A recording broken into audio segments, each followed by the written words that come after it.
ରାତିରେ ଶୋଇବା ସମୟରେ ଆପଣଙ୍କ ନାଭି ଉପରେ ହାତ ରଖି କହିଦିଅନ୍ତୁ ଏହି ଦୁଇଟି ଶବ୍ଦ। ପୁରା ଦୁନିଆ ଆପଣଙ୍କ ହାତ ମୁଠାରେ ନାଚିବ। ଏତେ ପଇସା ରୋଜଗାର କରିବେ ଯେ ଆପଣ ସମ୍ଭାଳି ପାରିବେନି। ତା ସହିତ ଆପଣଙ୍କର ବର୍ଷ ବର୍ଷର ଦୁଃଖ ଦାରିଦ୍ରତା ଗରିବୀ ଖୁବ୍ ଶୀଘ୍ର ଦୂର ହୋଇଯିବ। କାହିଁକି ନା ଆପଣଙ୍କ ନାଭି ହିଁ ଆପଣଙ୍କର ଭାଗ୍ୟକୁ ନିର୍ଦ୍ଧାରିତ କରିଥାଏ ଏବଂ ଆପଣଙ୍କର ବନ୍ଦ ପଡ଼ିଥିବା ଭାଗ୍ୟକୁ ଚାବି ଦ୍ୱାରା ହିଁ ଖୋଲି ଦେଇଥାଏ। ଆପଣଙ୍କ ଜୀବନର ସବୁଠାରୁ ବଡ଼ ରହସ୍ୟ ମଧ୍ୟ ଆପଣଙ୍କ ନାଭିରେ ଲୁଚିକରି ରହିଥାଏ। ଆଉ ଏହା ସେହି ସ୍ଥାନ ଯେଉଁ ସ୍ଥାନରୁ ଶ୍ରୀ ବିଷ୍ଣୁଙ୍କର ନାଭିରୁ ପଦ୍ମ ବାହାରିଥିଲେ ଏବଂ ସେହି ପଦ୍ମ ଉପରେ ବ୍ରହ୍ମଦେବ ପ୍ରକଟ ହୋଇଥିଲେ। ନାଭିରୁ ହିଁ ସମ୍ପୂର୍ଣ୍ଣ ସୃଷ୍ଟି ରଚନା ହୋଇଥିଲା। ଆଜ୍ଞା ହଁ ଦର୍ଶକ ବନ୍ଧୁ, ଆପଣମାନେ କେବଳ ଆପଣଙ୍କ ନାଭି ଉପରେ ହାତ ରଖି ଏହି ଦୁଇଟି ଶବ୍ଦକୁ କହିବା ଦ୍ୱାରା ଆପଣଙ୍କର ଭାଗ୍ୟ ତୁରନ୍ତ ହିଁ ପରିବର୍ତ୍ତନ ହୋଇଯିବ। ଆପଣଙ୍କୁ କେବଳ ରାତିରେ ଶୋଇବା ସମୟରେ ଆପଣଙ୍କ ନାଭିକୁ ଛୁଇଁ ଏହି ଦୁଇଟି ଶବ୍ଦ କହିବା ପାଇଁ ପଡ଼ିବ।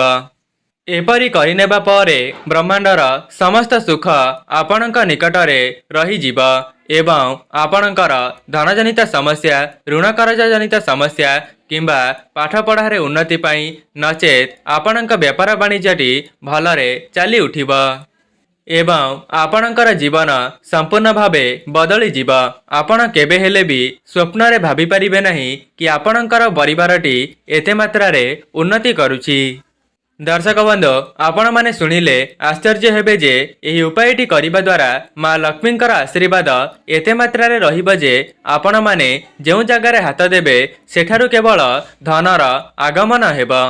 ଦର୍ଶକ ବନ୍ଧୁ, ଆପଣମାନେ ଜାଣିଛନ୍ତି ଯେତେବେଳେ ଗୋଟିଏ ସନ୍ତାନଟି ମାର ଗର୍ଭରେ ରହିଥାଏ ତେବେ ନାଭି ଦ୍ୱାରା ହିଁ ସେହି ସନ୍ତାନକୁ ପୋଷଣ ମିଳିଥାଏ।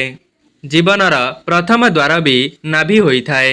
ଯେତେବେଳେ ଆପଣମାନେ ନିଜ ନାଭି ଉପରେ ହାତ ରଖି ଏହି ଦୁଇଟି ଚମତ୍କାରୀ ଶବ୍ଦ କହିବେ ତେବେ ଆପଣଙ୍କର ଏକାଗ୍ରତା ଏବଂ ସକାରାତ୍ମକ ଶକ୍ତି ଗୋଟିଏ ଜାଗାରେ କେନ୍ଦ୍ରିତ ହେବ ଏବଂ ଯେତେବେଳେ ଆପଣଙ୍କ ଏକାଗ୍ରତା କେନ୍ଦ୍ରିତ ହେବା ଆରମ୍ଭ କରିଦେବ ତେବେ ବ୍ରହ୍ମାଣ୍ଡର ସମସ୍ତ ଶକ୍ତି ଆପଣଙ୍କ ଆଡ଼କୁ ଆକର୍ଷିତ ହେବା ଆରମ୍ଭ ହୋଇଯିବ। ନମସ୍କାର ଦର୍ଶକ ବନ୍ଧୁ, ଆଜିର ଏହି କ୍ଷୁଦ୍ର ଭିଡ଼ିଓରେ ଆପଣମାନଙ୍କୁ ସ୍ୱାଗତ। ଦର୍ଶକ ବନ୍ଧୁ, ଯେମିତିକି ଆପଣମାନେ ଜାଣିଛନ୍ତି ଆଜିର ସମୟରେ ଧନର କେତେ ଆବଶ୍ୟକତା ରହିଛି। ଧନ ବିନା କୌଣସି କାର୍ଯ୍ୟ ସମ୍ଭବପର ନୁହେଁ। ସେଥିପାଇଁ ଯଦି ଆପଣଙ୍କୁ କେବଳ ଧନ ହିଁ ଆକର୍ଷିତ କରିଆସିବ ତେବେ ଆପଣଙ୍କ ଜୀବନରେ ବହୁତ ଉନ୍ନତି ଆସିବା ସହିତ ଆପଣଙ୍କ ପରିବାରଟି ମଧ୍ୟ ବହୁତ ଉନ୍ନତି କରିବେ ଏବଂ ଆପଣମାନେ ଏହି ଚମତ୍କାରୀ ଶବ୍ଦଟିକୁ କହିଦେବା ଦ୍ୱାରା ଆପଣଙ୍କର ଭାଗ୍ୟ ମଧ୍ୟ ରାତାରାତି ପରିବର୍ତ୍ତନ ହୋଇଯିବ।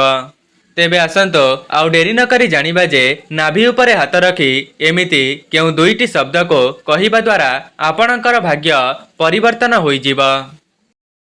ଦେଖନ୍ତୁ, ପ୍ରତ୍ୟେକ ମନୁଷ୍ୟ ନିଜ ଜୀବନରେ ସୁଖରେ ଚଳିବା ପାଇଁ ଅନେକ ସାରା କାର୍ଯ୍ୟ କରିଥାନ୍ତି ଏବଂ ଟଙ୍କାକୁ ରୋଜଗାର କରିବା ପାଇଁ ସେ ରାତିଦିନ ପରିଶ୍ରମ କରିଥାନ୍ତି ଏବଂ ଦୁଃଖର କଥା ଏଇଆ ଅଟେ ଯେ ସେହି ମଣିଷକୁ ସେତିକି ମିଳିନଥାଏ ସିଏ ଯେତିକି କଠିନ ପରିଶ୍ରମ କରିଥାଏ ଏବଂ ଏହା ସେଇମାନେ ହୋଇଥାନ୍ତି ଯେଉଁମାନଙ୍କ ଉପରେ ମା ଲକ୍ଷ୍ମୀଙ୍କର ଆଶୀର୍ବାଦ ରହିନଥାଏ।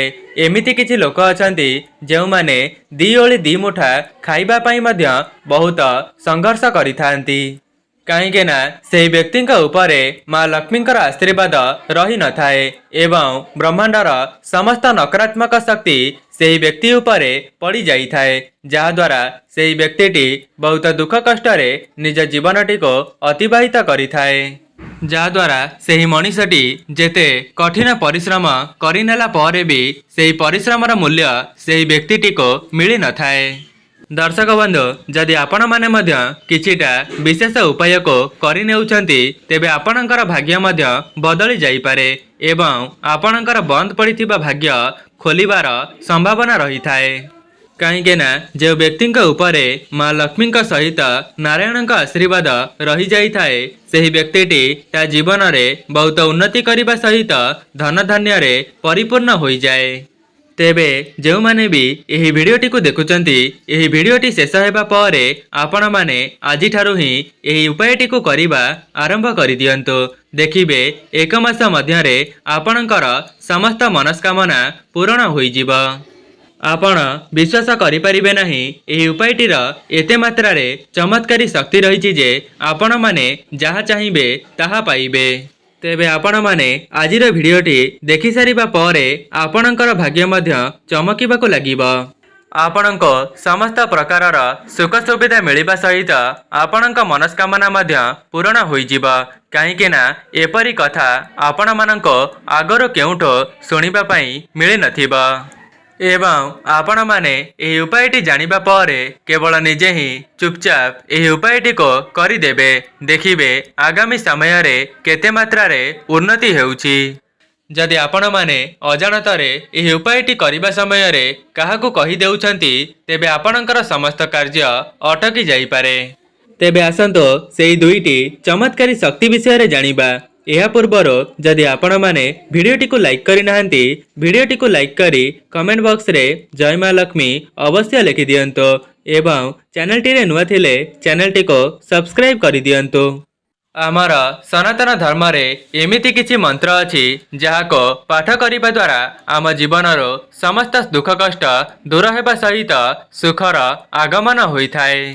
ଆପଣମାନେ ସେହି ଉପାୟକୁ କରିବା ଦ୍ୱାରା ଆପଣଙ୍କର ମସ୍ତିଷ୍କ ମଧ୍ୟ ଏକାଗ୍ରତା ହୋଇଯିବ ଏବଂ ଆପଣଙ୍କ ଘରେ ଯାହା ବି କିଛି କଳି ଝଗଡ଼ା ମନ ମତାନ୍ତର ଲାଗିଥିଲେ ମଧ୍ୟ ସେସବୁରେ ମଧ୍ୟ ଶୁଭତା ଆସିବ ଏବଂ ଆପଣଙ୍କର ରାତାରାତି ଭାଗ୍ୟରେ ପରିବର୍ତ୍ତନ ଆସିବ। ସବୁଠାରୁ ବଡ଼ କଥା ହେଲା ମା ଲକ୍ଷ୍ମୀଙ୍କର ଆଶୀର୍ବାଦ ଆପଣଙ୍କ ଉପରେ ସଦାସର୍ବଦା ରହିବ, ଯାହାଦ୍ୱାରା ଆପଣମାନେ ଯେଉଁ ବି କାର୍ଯ୍ୟରେ ହାତ ଦେବେ ସେଥିରେ ଆପଣଙ୍କୁ ସଫଳତା ମିଳିଯିବ। ଏମିତି ବି କିଛି ଲୋକ ଅଛନ୍ତି ଯେଉଁମାନେ ଅଧିକ ପଇସାକୁ ରୋଜଗାର କରିଥାନ୍ତି କିନ୍ତୁ ତାପରେ ବି ସେମାନଙ୍କୁ ଦୁଃଖ ଦାରିଦ୍ରତାର ସାମ୍ନା କରିବାକୁ ପଡ଼ିଥାଏ। ଏହାର କାରଣ ହେଉଛି ମା ଲକ୍ଷ୍ମୀ ସେହି ବ୍ୟକ୍ତି ଉପରେ ପ୍ରସନ୍ନ ନାହାନ୍ତି। ସେଥିପାଇଁ ଯେଉଁମାନେ ବି ଏହି ଭିଡ଼ିଓଟିକୁ ଦେଖୁଛନ୍ତି ଯଦି ଆପଣମାନେ ଥରେ ମାତ୍ର ଏହି ଉପାୟଟିକୁ ପରୀକ୍ଷା କରିବେ ତେବେ ମଧ୍ୟ ମା ଲକ୍ଷ୍ମୀଙ୍କର ଆଶୀର୍ବାଦ ଆପଣଙ୍କ ଉପରେ ସଦାସର୍ବଦା ରହିବ। ଯଦି ଆପଣମାନେ ସମ୍ପୂର୍ଣ୍ଣ ନିଷ୍ଠା ଏବଂ ଭକ୍ତିର ସହିତ ଏହି ଉପାୟଟିକୁ କରିଦେଉଛନ୍ତି ତେବେ ଆପଣଙ୍କ ଜୀବନରୁ ବର୍ଷ ବର୍ଷର ଦୁଃଖ କଷ୍ଟ ଏବଂ ଋଣ କରଜ ମଧ୍ୟ ଖୁବ୍ ଶୀଘ୍ର ଶୁଝିଯିବ। କାହିଁକି ନା ଯେଉଁ ଉପାୟଟି ମୁଁ ଆପଣମାନଙ୍କୁ ବତାଇବା ପାଇଁ ଯାଉଛି ଏହାକୁ କରିବା ଦ୍ୱାରା ଆପଣଙ୍କର ବର୍ଷ ବର୍ଷର ଦୁଃଖ କଷ୍ଟକୁ ମଧ୍ୟ ଦୂର କରିବାର କ୍ଷମତା ରଖିଥାଏ।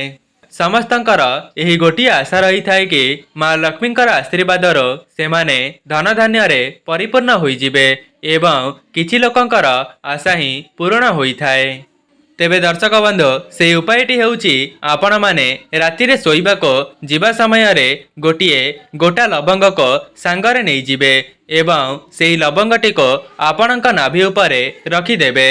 ସେହି ଲବଙ୍ଗ ଉପରେ ଆପଣଙ୍କର ଡାହାଣ ହାତଟିକୁ ରଖି କେବଳ ଦୁଇଟି ଚମତ୍କାରୀ ଶବ୍ଦକୁ କହିବା ପାଇଁ ପଡ଼ିବ। ସେହି ଦୁଇଟି ଚମତ୍କାରୀ ଶବ୍ଦ ହେଉଛି ଓମ୍ ରିନ୍। ତେବେ ଆପଣମାନେ ଭଲ କି ଶୁଣନ୍ତୁ, ସେହି ଶବ୍ଦଟି ହେଉଛି ଓମ୍ ଆଉ ଗୋଟିଏ ହେଉଛି ରିନ୍। ଓମ୍ର ଅର୍ଥ ହେଉଛି ସମ୍ପୂର୍ଣ୍ଣ ବ୍ରହ୍ମାଣ୍ଡର ଶକ୍ତି ଆଉ ରିନ୍ର ଅର୍ଥ ସ୍ୱାସ୍ଥ୍ୟ ଏବଂ ଶକ୍ତିର ବୀଜ ମନ୍ତ୍ର। ସେଥିପାଇଁ ଆପଣମାନେ ଯେତେବେଳେ ବି ଶୋଇବାକୁ ଯାଉଛନ୍ତି ବେଡ୍ ଉପରକୁ ଯିବା ପୂର୍ବରୁ ଆପଣମାନେ ଗୋଟିଏ ଗୋଟା ଲବଙ୍ଗକୁ ସାଥିରେ ନେଇଯିବେ ଏବଂ ସେହି ଲବଙ୍ଗଟିକୁ ଆପଣଙ୍କ ନାଭି ଉପରେ ରଖି ସେହି ନାଭି ଉପରେ ଡାହାଣ ହାତଟିକୁ ରଖିଦେବେ ଏବଂ ଏହାପରେ ଏହି ଦୁଇଟି ଶବ୍ଦକୁ ମନେ ମନେ ଉଚ୍ଚାରଣ କରିବେ। ନଚେତ୍ ଆପଣଙ୍କ ମୁହଁରେ ମଧ୍ୟ ଉଚ୍ଚାରଣ କରିପାରିବେ। ତା ସହିତ ଆପଣମାନେ ଯେଉଁ ବି ଇଷ୍ଟ ଦେବତାଙ୍କୁ ମାନୁଛନ୍ତି ତାଙ୍କୁ ମନେ ମନେ ସ୍ମରଣ କରି ଏହି ଉପାୟଟିକୁ କରିପାରିବେ ଏବଂ ଆପଣମାନେ ଯେଉଁ ବି ଇଷ୍ଟ ଦେବତାଙ୍କୁ ମାନୁଛନ୍ତି ତାଙ୍କୁ ଧ୍ୟାନ କରିବେ। ଏହାପରେ 7 ଥର ନିଶ୍ୱାସକୁ ଗ୍ରହଣ କରିବେ। ତେବେ ସେହି ନିଶ୍ୱାସକୁ ଛାଡ଼ିବା ସମୟରେ ଆପଣମାନେ ଏହି ଶବ୍ଦଟିକୁ 3 ଥର ଉଚ୍ଚାରଣ କରିବେ। ଆପଣମାନେ କେବଳ ଏତିକି କହିନେବା ଦ୍ୱାରା ଆପଣଙ୍କ ଉପରେ ସମ୍ପୂର୍ଣ୍ଣ ବ୍ରହ୍ମାଣ୍ଡର ଶକ୍ତି ଏକାଗ୍ରତାର ସହିତ ଆପଣଙ୍କୁ ସାହାଯ୍ୟ କରିବ। ଯେଉଁମାନଙ୍କର ଶରୀର ଅସୁସ୍ଥ ହେଉଥିଲା କିମ୍ବା ସେମାନଙ୍କୁ ବହୁତ ବଡ଼ ରୋଗର ସାମ୍ନା କରିବାକୁ ପଡ଼ୁଥିଲା ତେବେ ଆଗାମୀ ସମୟରେ ସେମାନଙ୍କର ସ୍ୱାସ୍ଥ୍ୟରେ ମଧ୍ୟ ପରିବର୍ତ୍ତନ ଆସିବ। ଦର୍ଶକ ବନ୍ଧୁ, ଏହା ତ ଥିଲା ପ୍ରଥମ ଉପାୟ ଏବଂ ଏହି ଉପାୟଟି କରିବା ଦ୍ୱାରା ଆପଣଙ୍କର ସ୍ୱାସ୍ଥ୍ୟ ମଧ୍ୟ ସୁଧୁରି ଯାଇଥାଏ। दर्शक बंधु यह तो थिला प्रथम उपाय। एबे आसंतु जानिबा द्वितीय उपाय विषय रे। द्वितीय उपायटी सेई मानक पई जेउ माने निज जीवन रे धनवान हेबार आशा रखिथांती। जदि आपण माने चाहुथांती जे मां लक्ष्मी सहित नारायण आशीर्वाद आपणक उपरे एवं आपणक परिवार उपरे सदा सर्वदा बनी रहो, तेबे आपण माने एही द्वितीय उपायटी को थरे मात्र परीक्षा करी देखंतो। एवं जदि आपणक उपरे थरे मात्र मां लक्ष्मींकर आशीर्वाद रहिजिब, तेबे आपण माने अल्प परिश्रम रे मध्य अधिक टंका को रोजगार करि परिबे। एवं एही उपायटी एते चमत्कारी शक्ति रे भरी होई रहिछि जे आपण माने अल्प परिश्रम रे अधिक टंका को रोजगार करि परिबे। एवं आपण माने एही उपायटी को प्रत्येक शुक्रवार दिन राति रे करिबे। तेबे आपण माने एही उपायटी को बहुत ध्यान सहकारे शुणंतो। प्रथमे तो आपण माने गोटे चांदीर मुदी को धारण करिबे। जदि आपणक पाखरे चांदीर मुदी नाही, तेबे तुरंत ही गोटे चांदीर मुदी को आनिकरी धारण करंतो। आपण माने हुएत जानि नथिबे कि चांदीर संबंध शुक्र ग्रह सहित होइथाए एवं मां लक्ष्मींकर कारक ग्रह हेउछंती शुक्र ग्रह। एवं जो व्यक्तिंकर शुक्र ग्रहटी मजबूत रही थाए, से व्यक्ति ता जीवन रे धन धान्य रे परिपूर्ण होई जाए। सेथिपाई जो माने भी तांकर शुक्र ग्रह को मजबूत करबा पई चाहुचंती, तेबे निश्चित भाव रे एही उपायटी को करिकि देखंतो। सेथिपाई आपण माने शुक्रवार दिन राति रे सोइबा समय रे आपणकर हाथरो सेही चांदीर मुदीटी को काढी आपणकर नाभि उपरे रखिबे एवं सेही मुदी उपरे आपणक डाहाण हाथटी को रखी सेही मंत्रटी को कहीदेबे। एवं सेही दुईटी शब्द हेउची श्री जी। आउ थरे कही रखुची, सेही दुईटी शब्द हेउची श्री जी।